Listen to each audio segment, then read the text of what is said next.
Right here on Mainland 98.3 FM. Don't touch that dial.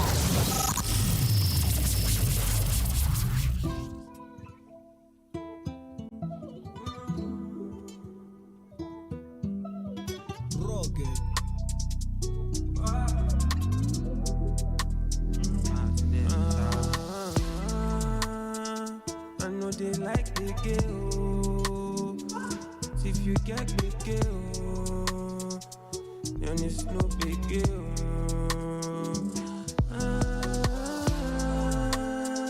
I get you one kill you, and she dey like you, but it's no big deal. Oh man, they para, so the bed you go sara, and if you start to the fire, you go sara, no, put the fire. It only takes me one tana, I swear you're dead, my way. Oh my, para, so the bed you go sara, and if you start to the fire, you go sara, no, fire. It only takes me one tana, I swear.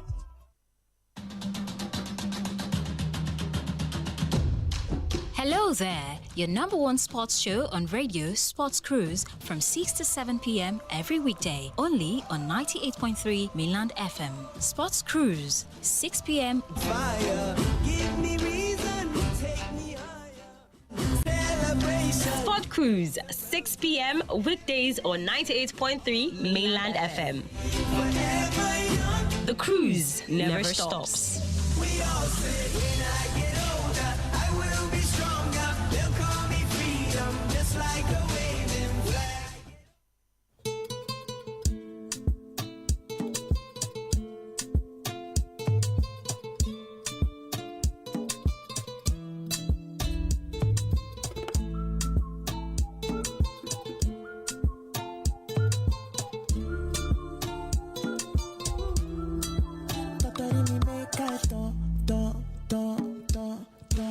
When I see you, I dey fall in love. Dark skin complexion. I have a confession. I've been thinking things I can do to you. I see so.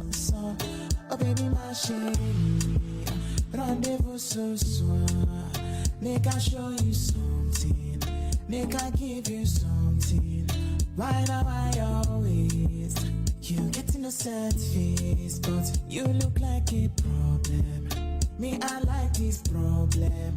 Now it's in a different. Now you there for my mind. Voila.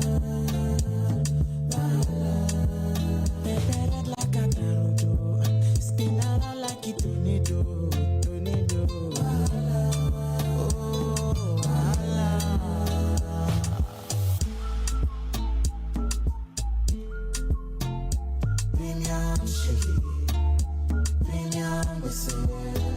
I know, say, I do your head like Peruvian. All right, ladies and gentlemen, welcome to Sports Cruise live on Mainland 98.3 FM. It's the Monday edition, the very first of that edition for the week. Yes, it's the 7th day of the 7th month of year 2025.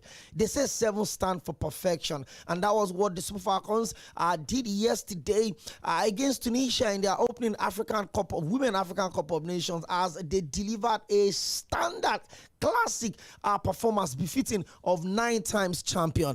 Gunning for the also Formula 1 in Silverstone. And guess who did it? Lando Norris. I pulled off one of the biggest win of his career so far. To peep is our teammate Oscar Piastri in that particular. We'll talk about all of that. The ongoing Club World Cup. We've got set to the next round of the Club World Cup alongside Bayern that had to pay the ultimate prize, even losing the player Jamal Musiala is going to be out for about 7 months at all of the games. And the 4 semi-finalists would also preview every single one of them. Chelsea is still very much in the race alongside Real Madrid and then the current European champions PSG, and is also the biggest one. Fluminense is still very much in this one. They had a 2-1 victory over emotionally reading Al-Hilal in the first of the 4 quarterfinals. So we'll talk about all of that on the show today as well. Well, there's a news on Victor Osimhen. Where is he heading to next? We'll talk about all of that. Arsenal had also completed a second signing of the season in Real Sociedad as Zubimendi. It was unveiled yesterday to get into that midfield. There are also words that commitment have been gotten from the camp of Victor Gyökeres that he's already on his way to Arsenal. Here we go, is what a lot of people are now waiting for. So we've got so much to talk about on the show today. Well, welcome, ladies and gentlemen. My name is Cʀᴜɪ紅ᴜ Aᴅᴇᴜ. Tuning in for the very first time, this is your number one drive time sports show on radio in the city of Lagos. I would help you drive through the stress of the traffic, especially as you're leaving the comfort of your office to a more comfortable space in your home. Welcome once again. I don't get to run this show alone. I've got a man, and I understand what it means to be a Liverpool fan. I understand what it means to win 2 Premier League titles in 5 years. One, the COVID Premier League, and one, the main Premier League title. But Tommy is here. Well, last week as well, there was some controversy around Cristiano Ronaldo, the captain of the Portuguese national team, not attending the burial of Diogo Jota. A lot of people have criticized him, but we discussed the reason he gave, and I would all be. All right, Agbatomi. I mean, so much to do this weekend. From the ongoing NNL Super 6 that have had so much controversy around it, allegations of bribery, allegations of favoritism coming from the referees, bias and questionable officiating. We had all of those to contend with over the weekend. And of course, the back and forth between Mikel Obi and Samson Siasa are still not gone. There's been allegations and counter allegations of bribery, $50,000. John Shitu, a mess. Both of them are have going on within themselves, but they used to be best of friends, and then I'm sure they'll find a way to sort that. But how did your weekend go? I mean, what was the highlight of the weekend for you, my friend? Obviously, the highlight of my weekend was certainly the funeral of Diogo Jota. I think. How is funeral your highlight? That was the highlight of my weekend, to be honest, because I watched, just like I said on Friday, I said I was going to follow all of the funeral procession, and I mean, I saw a lot of things. Our captain, Jordan Anderson. We also had different players. We had what's his name now? The current Alæ player that played in US and had to travel from US down to Portugal quarterfinals. PSG up against Bayern Munich. That was a game that Pacho being red carded in that game, and also the freak accident that happened to Jamal Musiala during this Club World Cup. His first game was against Auckland City. That happening, although you really can't blame. You can't blame Donnarumma. Exactly. He didn't even look. He just started playing because he didn't know that the contact could break the leg. I saw. What's it called now? The Mendes. Side. No, not even Mendes. I saw the pitch side. Had to move away from it. And we just hope that it comes back stronger. And obviously, we also saw the British Grand Prix as well. Lando Norris winning his first under those conditions. That was some crazy race. I think around lap 23 thereabout, we had Max Verstappen moving from, I think, 3rd down to 6th. Due to the terrible weather condition, it was raining, and Hamilton struggled in a track that used to be his comfort zone. Even for Lewis Hamilton, just like you said as well, that was the first time since 2014.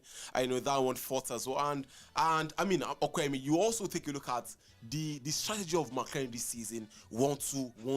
It is either Oscar Piastri winning or it's Lando Norris also winning. I don't know why everyone is surprised though. Yeah. I think at the start of the season, we had a preview of the F1 season, and I told you guys that both the championship and the constructors championship will go to McLaren because they pass soft tire engine. So they've got all of their cores perfectly right the entire season. You see the engineers, the way they celebrate as well. Bro, it looks like it is calculated. I think this is one of the most complicated races we've had in the F1 calendar. This had a broken nose. He doesn't care. And the funny thing was that it was more or less like a recurring injury, because I think when he won, I'm trying to remember what weekend that was talking about last weekend. Well, before we leave the highlight of the weekend, Agbatomi made mention of the private burial for the Jota brothers, Andre and Diogo.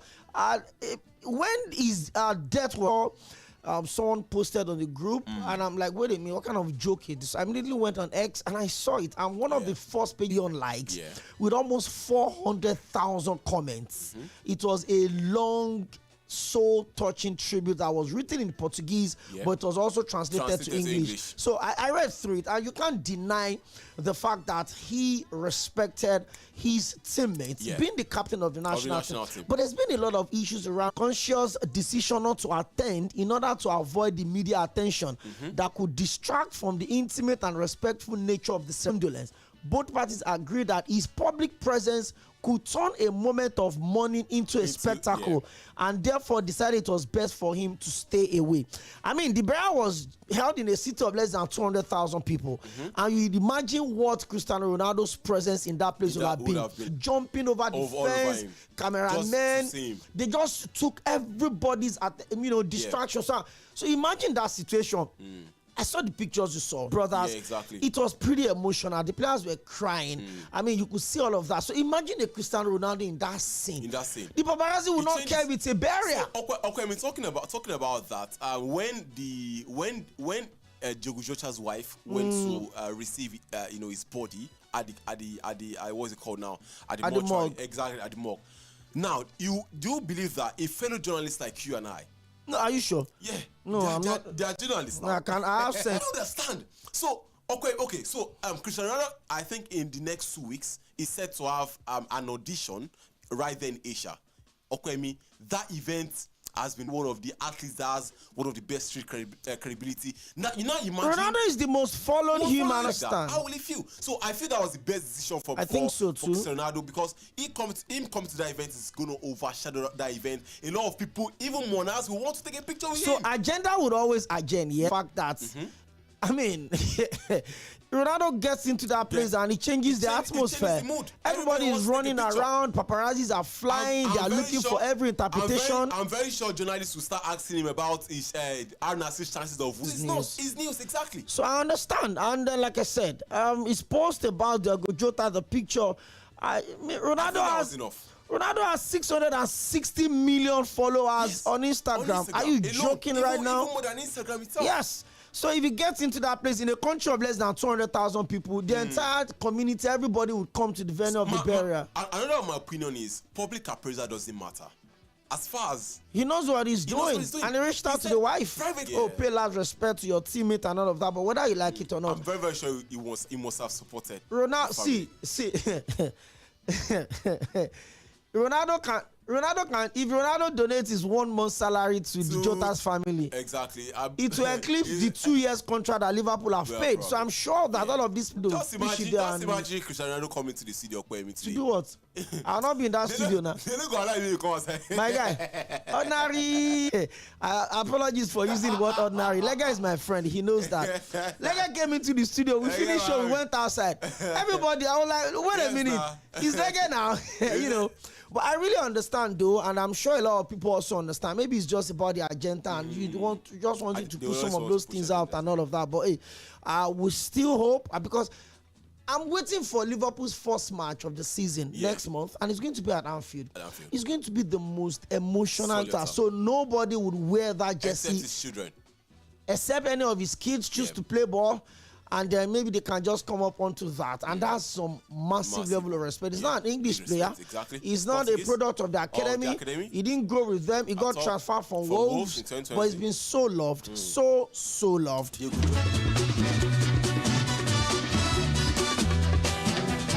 You're live on Sports Cruise, live on Mainland 98.3 FM. It's the Monday edition of the show, so it's always super packed. And of course, we'll try our best to open the phone lines today to take your thoughts about the entire actions over the weekend.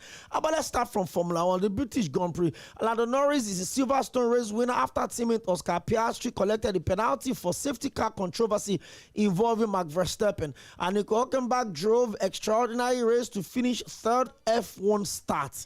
That is crazy. How do you raise 239 times and you made a podium finish only once? No wonder. Even Max Verstappen had to congratulate him for that extraordinary. And he started from 19th on the grid and he finished third. Amazing race. Lando Norris won his home British Grand Prix for the first time after title leading teammate Oscar Piastri collected a 10-second penalty for controversy, safety car incident with Max Verstappen in a thrilling rain heat race, winning back-to-back race stage of the 24-race F1 F1 season. His slow down lap. Thank you for the memory. I remember this more than anything else. Nico Hülkenberg, meanwhile, finally ended his career log podium weight as at his 239th time of asking. The Sᴘᴏ driver drove an extraordinary race to be crowned the driver of the day as he moved from 19th on the grid to beat Silverstone specialist Lewis Hamilton to third. Finishing fourth for the second week running, Hamilton's wait for a fourth Grand Prix podium at Ferrari therefore continues. With a pretty run of a consecutive Silverstone top 3 finishes ending after 12 races. Verstappen spun in the wet window 2 corners of the Piastri incident amid a difficult race for the pole before eventually fighting his way back to finish 5th. But the rest are giving the relentless result of the 2 McLaren drivers ahead of him, talking about Lando Norris and Oscar Piastri. With the Mercedes drivers and Ferrari's Charles Leclerc all enjoying torrid afternoons after seeing formation laps gamble on switching to slick tires as the track dried backfire. Sᴘᴏ were not the only midfield team to cash in on the rare opportunity to star.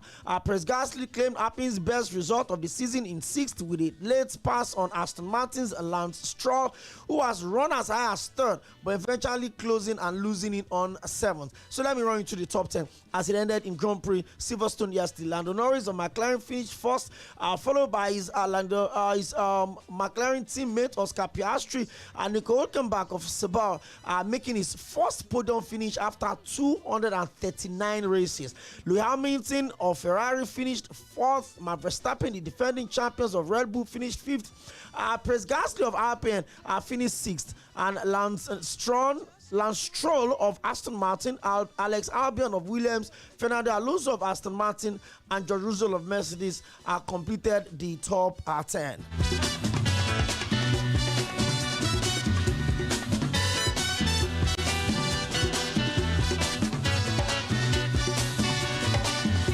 Just move on up. Move on up. We move on up. Watch out, we just move on up. We move on up. Still talking about Formula One, I'm still giving you more updates on the British Grand Prix yesterday.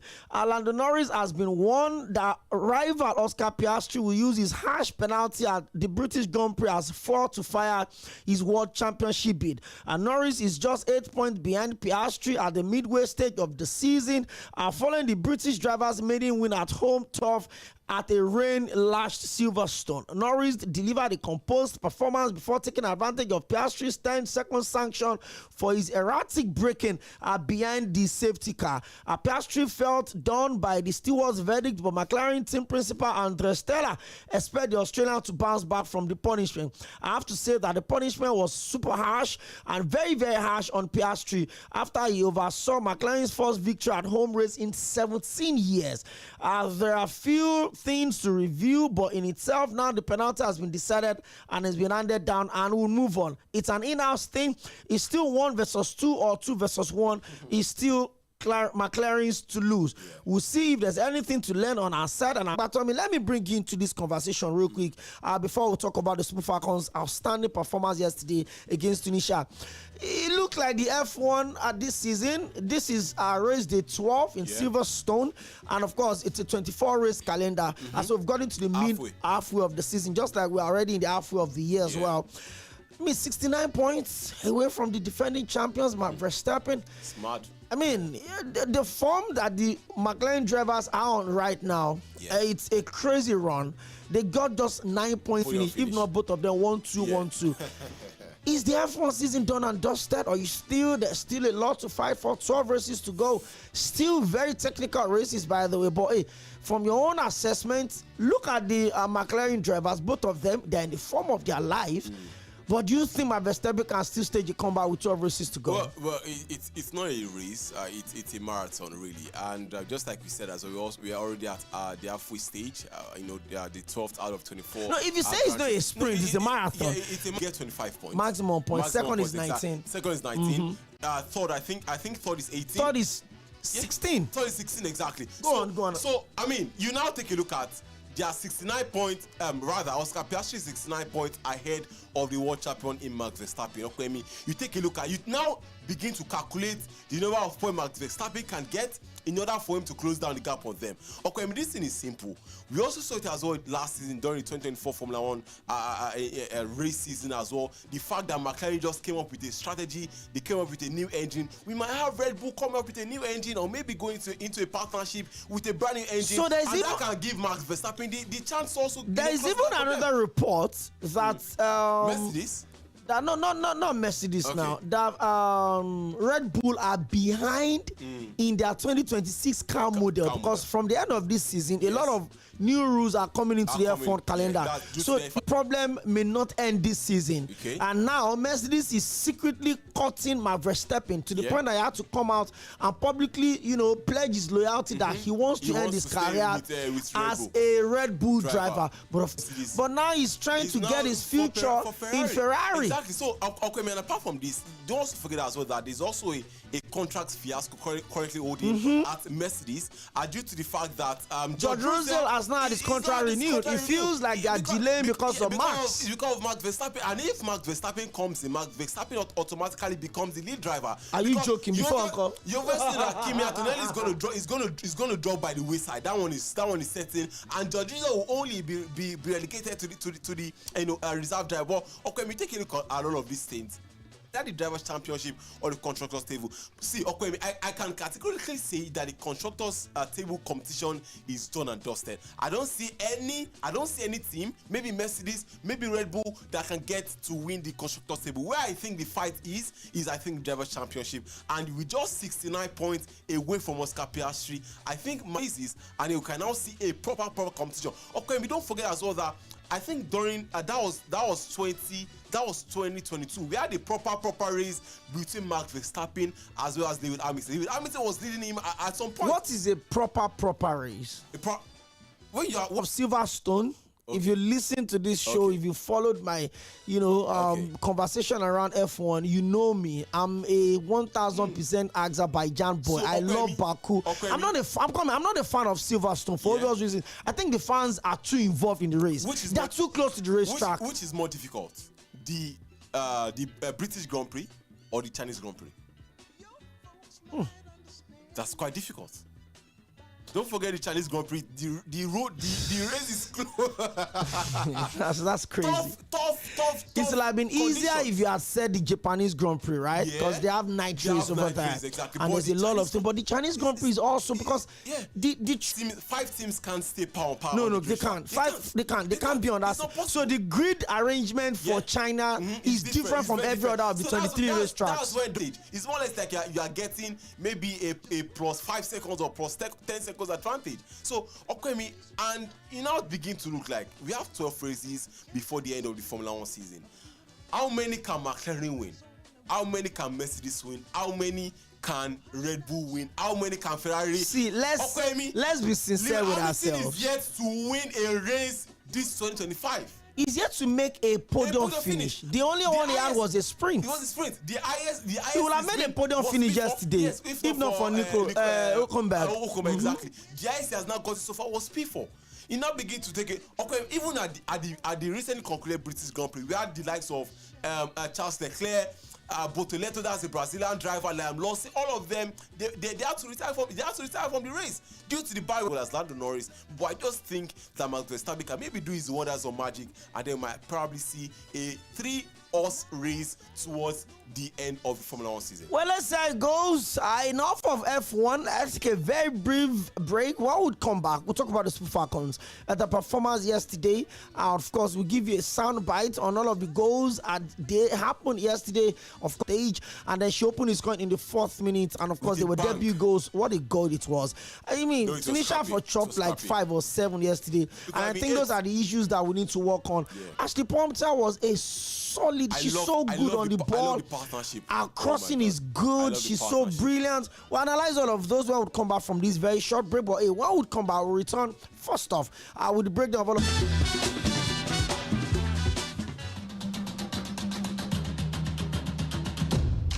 Hello there. your number one sports show on radio, Sports Cruise, from 6 to 7 p.m. every weekday, only on 98.3 Mainland FM. Sports Cruise, 6 p.m. weekdays on 98.3 Mainland FM. The cruise never stops. Give me freedom, give me fire, give me reason, take me higher.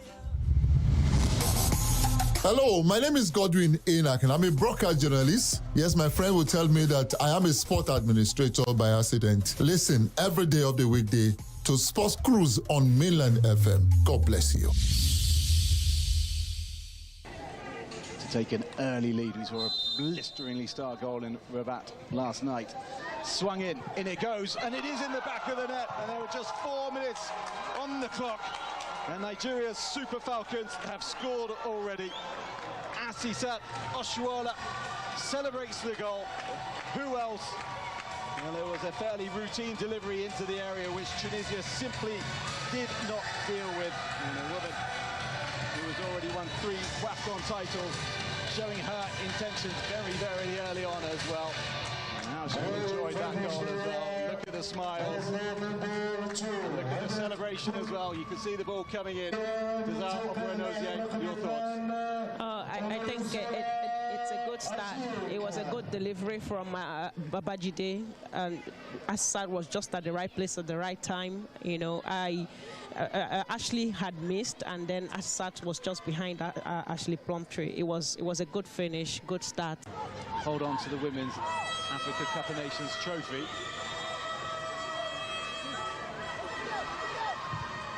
Plumtree into the middle, Okoronkwo up, and this must be 3, and it is swept home. And finally, the Super Falcons do get their 3rd goal. And that was stylishly done as well. It's the substitute, Hezuro, who has found the bottom corner to the delight of not just herself, but her teammates as well, as you can see. Lovely scenes. And it was a nice move as well. And look at this little header there, really smart to find her in lots of space, and on this occasion, ruthless with the finish. Yeah, very, very ruthless. It looks like it was easy, but that wasn't that easy finish at all. And great finish from Cʀᴜɪnᴜ. Nice one. I mean, it's about time they get that 3rd goal. It's long overdue, you know. Trying herself now to make some space. Payne has come through to Babajide. Babajide has goal, and Babajide doubles Nigeria's lead in first half stoppage time. And finally, Nigeria get a little bit of a cushion. They have huffed and they have puffed, and they scored a goal right at the start of the first period. And they scored in stoppage time at the end of the first half as well. And a moment for Babajide to celebrate. You celebrated and very happy to see Nigeria get a little bit of daylight between them and Tunisia. Yes, I think this is what we need in the team. You could say she knew what she wanted to do with that ball. She forced her way through the defense, and she knew she was going to pull that trigger, and you could see the way she moved, and you could tell that that ball was going in. No delay, no second thought about it, and I think that's what we need in that defense. Hello there, your number one sports show on radio, Sports Cruise, from 6 to 7 p.m. every weekday, only on 98.3 Mainland FM. Sports Cruise, 6 p.m. weekdays on 98.3 Mainland FM. The cruise never stops. Thank you very much and welcome back. 6:36 studio time checked at the 7th day of July 2025. You're live on Mainland 98.3 FM Sports Cruise, 6 to 7 p.m. We'll always run this show together every Monday all the way down to Friday. Of course, don't forget that we've got Sunday special from 2:30 to 5 p.m. Yes, our Sportgate are from the very famous and legendary.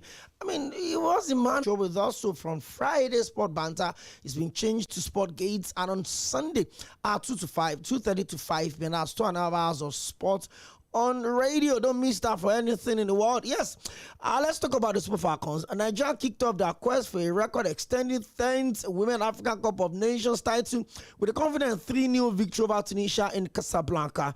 Former Barcelona forward Aźa Tuchel opened the scoring for the Super Falcons in the 4th minute, and when the 30-year-old pounced on a low-in swinging free kick delivered by Rinsola Babajide from the left flank and bundled the ball home amidst a scramble in the Tunisian box. Babajide, who previously featured for England at the youth level before switching allegiance to Nigeria in 2023, doubled the lead in the 1st minute of the first half stoppage time. The winger fired clinically past Tunisian goalkeeper Sᴘᴏʀᴛs Cʀᴜɪsᴇ, marking our first ever goal as a senior international tournament. C쏘ᴛᴄဃ the win put Nigeria top of Group B on goals difference out of Algeria, who beat Botswana 1-0 thanks point against their North African rival Algeria the same day by 6:30 p.m. Nigeria have not lifted the WAFCON trophy since 2018, and after finishing 4th at the last edition in Morocco in 2022, first international goal, although there was a moment of confusion before the former Leicester City defender Plumter was initially credited as the scorer. The Super Falcons largely dominated possession and territory, exploiting Tunisia's defensive gaps with pace and width, but survived a scare in the 23rd minute after midfielder Deborah Abiodun committed the clumsy late challenge on Tunisia's Reina Ahoena.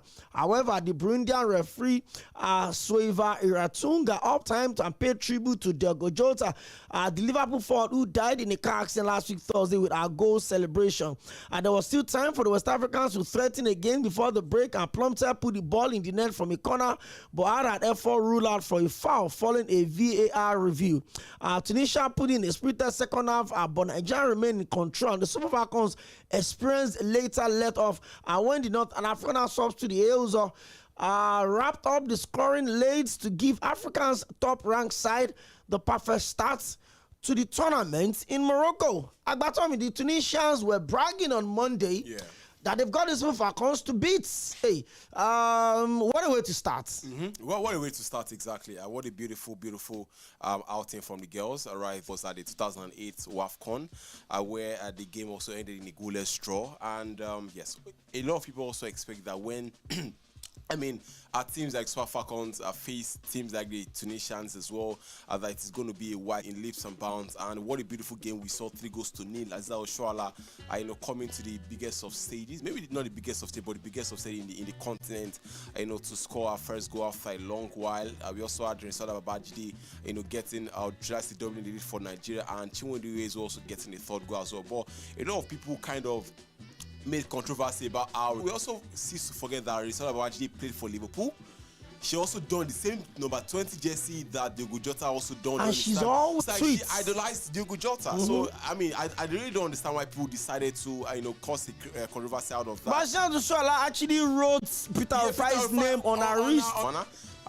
And then we can now begin to hope that maybe into the latter stage of the competition is also going to be a smooth sailing. But I mean, the last time the Super Falcons won the AFCON was back in 2018, and don't forget as well that they're also going for La Decima. That's the record-extending 10th AFCON title as well. It's going to break a lot of bounds. It's going to bring a lot of joy and happiness as well to Nigeria. Maybe it could perhaps provide some form of succor as well to Nigerians if the girls bring back the trophy home. But I mean, judging by the way those girls play, it looks like they're well informed, and hopefully Justin Madugu can perhaps ensure that these girls not just do themselves proud, but also the nation proud as well, and making well over 20 million Nigerians are proud. Game is also going on today. In the Women African Cup of Nations, Senegal defeated DR Congo women by 4-0, and the Super Falcons defeated Tunisia women by 3-0. Algeria also defeated Botswana women by 1-0. By the way, the Women European Championship is going on strong, and yesterday Norway defeated France. Don't forget that the three Lionesses are the defending champions, but they lost their opening game in that particular one. That's the best thing. In case you don't understand how big the United States is, the United States are currently hosting two major tournaments. The Gold Cup is going on, and then the Club World Cup. Well, talking about the game going on at the Women's 2-2. Against and it's still the 86th minute of that game. Against Portugal, it was 5-0. At halftime, it was 4-0 at halftime. Now they are leading Belgium by 5-2. Well, they got their first goal from equalized for Belgium. Well, Paredes gave Spain the lead again in the 39th minute before Belgium made it 2-0. Then Eliane Gonzalez made it 3-2. Another goal in the 64th minute by Cladente, and courtesy of a Putela's assist, Christian Pina actually gave them the 5th goal in the 81st minute. Guess what? Just while we're talking about it, Spain had made it 6-2. It's Spain 6 and Belgium 2 later tonight at 8 p.m. There's going to be bet, and Spain have scored 11 goals in 2 games. It's going to be crazy, by the way. Portugal would be playing Italy by 8 p.m. today. Well, for yesterday, let's look at it. It's been a bad signing. What was he signed to command? I'm trying to understand what Pochettino was brought into the United States men's national team to come and do. They've barely won games. They've struggled for qualifiers. The Gold Cup that used to be their birthright, they've not won it. It's been a bad signing, actually, but hey, it's football. Bayana of South Africa are leading the Black Queens of Ghana by 2-0. Yes. For the first goal in the 28th minute, by 4th minute. So substitutions have been made by both sides, but it's still the Bayana. They're the defending champions, by the way. Yeah. They're already leading the Black Queens of Ghana by 2 goals. Into the steeple of beautiful people where there's only one kind. So legendary, world legendary, stand up legend for the best of winners, never quit, quitters, never win. It's survival of the fittest. We gon' fight to the end. Try me, roll the dice, blood. Welcome to the CWC, the FIFA Club World Cup. I mean, one of the best places I love to watch football is viewing centers, and I've always said it. No matter the consoles, the Madrid versus Borussia Dortmund game, and then I was telling someone that CW games were decided over the weekend, but before we get to that part of the FIFA Club World Cup is going to be happening every 4 years, just like the FIFA World Cup itself. Do you understand? So the FIFA World Cup itself is being played by nation teams. But this one is, that's why they added Club World Cup. It's being played by club sides. It used to be yearly. In Europe, your league position in your leagues, that is what's going to happen. It's a maximum of 2 teams per team, just like the normal World Cup. How do we have 4 Brazilian teams at the FIFA Club World Cup? And we only have 4 African teams. Because this is the 46th. Last season in the Brazilian league, and the Brazilian league is still going on right now, and they're actually in 5th, and they are the last team standing, and they are in the having already amazed $86 million after reaching the semi-final of the tournament in the United States. They are at the top of the tournament's prize money rankings. Let's look at the top 10. Real Madrid earning 7.5 million more than PSG, who sits second with 78.5 million. Brazilian side from Malaysia are third with $61 million, followed by Chelsea 59 million and Bayern's 57 million. I'm sure you'll be wondering that how did Fluminense win this month? Because so the top 10, Real Madrid with $6 million, PSG with $78.5 million, Fluminense with $61 million, Chelsea $59 million, Bayern Munich with $57 million, Borussia Dortmund also with $57 million, Manchester City with $50 million, Palmeiras with $40 million, Inter Milan with $38 million, and Saudi champions, I don't know what they need that money for actually, because I'm sure maybe pump is back into the economy now. Maybe Alæ with winners, never quit, quitters, never win. It's survival of the fittest. We gon' fight to the end. Try me, roll the dice, blood, cold as ice, lion heart, underdog, whole life, learn to fight. We gon' get it by all means necessary. I'm with it, they with it. Let's get it this year, legendary. All right, ladies and gentlemen, still welcoming you to the CWC segment of the Sports Cruise live from mainland 98.3 FM. Hey, by the way, we're open for sponsorship. You can put some money where your mouth is as we prepare for the and of course Wednesday because of the timing. The stage is set for the semi-final of the 2025 FIFA World Cup following the conclusion of a Saturday dramatic Dortmund. Gonzalo Garcia is the revelation of this tournament by Arsenal. 4 goals already for Real Madrid in this one back with a low strike in extra time, but Kylian Mbappe restored Madrid's 2-goal push and gave Dortmund a lifeline with Sᴘᴏ converted from the spot to make it 3-2 win. 3-2, but it wasn't enough. Carlo Ancelotti's side will now face PSG. Of course, you know what that means, right? Side will now face PSG in a high-stakes semi-final showdown. The French champions saw Bayern Munich 2-0 earlier in the day, impressively holding on despite finishing with 9 men. 2 red cards in that game, and both of the red cards actually went to PSG in the quarterfinal to advance. The semi-final ties are scheduled for Tuesday and Wednesday, setting the stage for a thrilling climax to what do you mean, Okwemi? Get out. The complete fixtures: Fluminense versus Chelsea tomorrow 8 p.m. and PSG versus Real Madrid, probably the biggest game of the tournament so far, will be on Wednesday by 8 p.m. Happened to Jamal Musiala. I love that guy. Bayern Munich best player in the last 2 years. No disrespect to Harry Kane, but he just came back in this at the start of this tournament after 6 months out. After 4 months rather. Now it looks like you could be training your house and just have normal domestic injuries and all of. Now into the final stretch of the FIFA Club World Cup now by Real Madrid. About the quarterfinals so far, I think the most Borussia Dortmund would have put the game back. I think the last kick of the game was called Thibaut Courtois now saving that. That would have been a game changer. That was a fantastic penalty.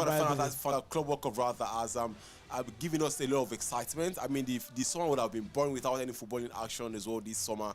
But then not underscore the impact of these games on players.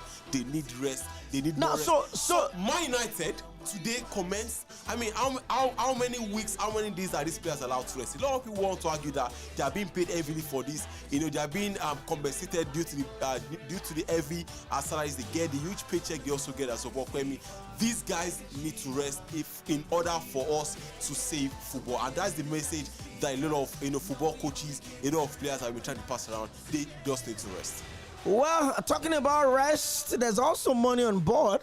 By the time this tournament is over, I'm sure the team that wins the tournament will have a more comprehensive breakdown of the game between Chelsea and Fluminense. That's the first of the 2 semi-finals of that. But there's a big news. Stick around. Ready for the battle, if you ain't ready for the win, then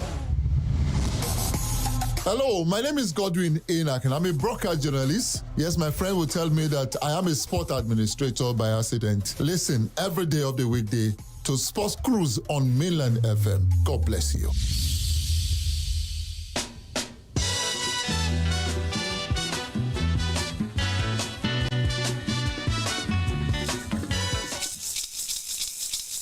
So let me break that real quick for you.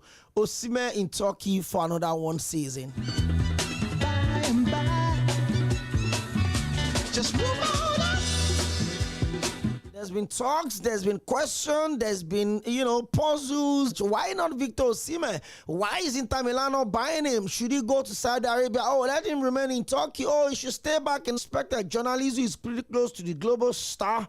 And it's been said Victor Osimhen yes to Galatasaray and he wants to continue with the Turkish team. But Napoli for weeks have been pleading with Victor Osimhen to stay in Turkey so that deals can be finalized. Osimhen made it very clear that he wants to leave Napoli. Galatasaray and Napoli are currently in negotiation for the payment call. Yeah, what I mean, Galatasaray will be playing the Champions League next season. Turkish champions. They've got a lot around him. Exactly. He's loved in the city, adored and worshipped by the fans. 1 season in Turkey, why not? Yeah, why not? Exactly. It's a win-win situation for both sides. I think him staying at Galatasaray for 1 more season is much better. And it looks like they'll continue from where they stopped last season. We are 17. It's just a merry-go-round. So, don't go below. Don't forget as well that even before Victor Osimhen kicked the ball in, the way they welcomed him as well, over 25 goals scored in the Super League as well last season, helping them to the Turkish Cup, Turkish double rather. That's Turkish Cup as well as Turkish. I'll be excited to see, and don't also forget that also bringing in players as the likes of ლიɪsᴛ, who has been leaving. Is a journeyman. He's a journeyman. Every transfer window must participate. It's a win-win situation for Victor Osimhen as well. Thank you so much, and that's about the size of the package today. Next up at 7 p.m. is Live is Good with Cordelia Okwe, and their super guest on the show today. And there's going to be Ray Cheng, and of course the very famous Alex O will be Cordelia Okwe's guest by 7 p.m. And the focus is going to be AI is the tool, but human creativity is the soul that brings it to life. Or is it about replacement? Stick around. 7 p.m. My name is Okpayemi. A big shout out to Agbatomi for coming through as usual. And happy birthday to Joseph Fʀᴏᴜ. On behalf of every one of us on Mainland FM, we say we celebrate to stick around. Next up is Live is